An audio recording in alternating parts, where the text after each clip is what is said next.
Selalu ada isu dari dalam dan luar negeri yang selalu menggoyang pasar saham kita. Tapi, net flow investor asing di pasar finansial kita masih terus terjadi. Risiko apa saja yang akan kita hadapi? Saham sektor apa yang bisa dipilih investor? Berikut analisis IHSG dari Nimade Daryanti, Chief Investment Officer Allianz Life Indonesia. Kalau kita lihatnya sih lebih positif dibandingkan dengan tahun 2018. Dari sisi makronya, inflasinya manageable. Kalau dilihat Februari kemarin kan sekitar 2,6% inflasi. Kalau dibandingkan month on month itu deflasi gitu. Kita expect sih target dari Bank Indonesia akan tercapai 3,5% plus minus 1%. Yang kita lihat lagi positifnya dari sisi Fed mau naikin tingkat bunga itu lebih cenderung dia melandai. Mungkin hanya 1 kali naik tahun ini. Jadi bisa dibilang untuk ke capital market lebih bagus, lebih positif. Terbukti selama Januari sampai Maret itu udah banyak asing yang masuk, foreign inflow. Biasanya kan dari sisi obligasi lebih banyak, seperti tahun lalu saham malah minus.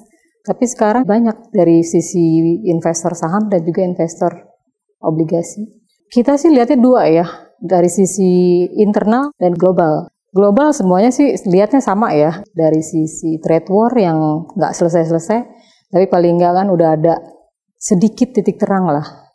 Dan kedua, tingkat bunganya Amerika, itu juga udah mulai melandai kan, udah mulai kelihatan dovish statementnya dari Central Banknya Amerika.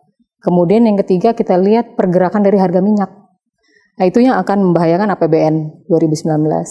Kalau faktor lokalnya itu current account deficit dari pemerintah dan politik apakah nanti April itu sesuai ekspektasi pasar. Lebih ke implementasi dari kebijakan sebenarnya, bukan siapa yang menang ya, tapi ke depannya itu gimana.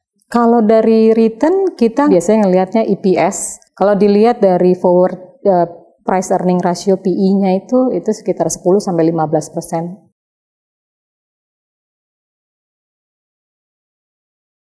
Tips saya sih kalau buat jangka panjang balik lagi, kalau profil resikonya juga agresif, lebih baik ke saham. Dari sisi sektor, kalau kita lebih ngelihatnya dynamic sih, kayak misalnya first quarter ini lebih ke consumption. Biasanya kan kalau dilihat historical sebelum pemilu konsumsi ya yang naik. First quarter dan second quarter mestinya kita lihat politik itu bulan April ya. Jadi biasanya softening lah untuk consumption-nya. Kesananya kalau kita lihat lagi kalau view-nya itu tingkat bunganya menurun, kan BI kan juga udah ada statement dia mau hold. Kalau kondisi turun tingkat bunga itu yang bagus perbankan, terus kemudian lagi properti seperti itu.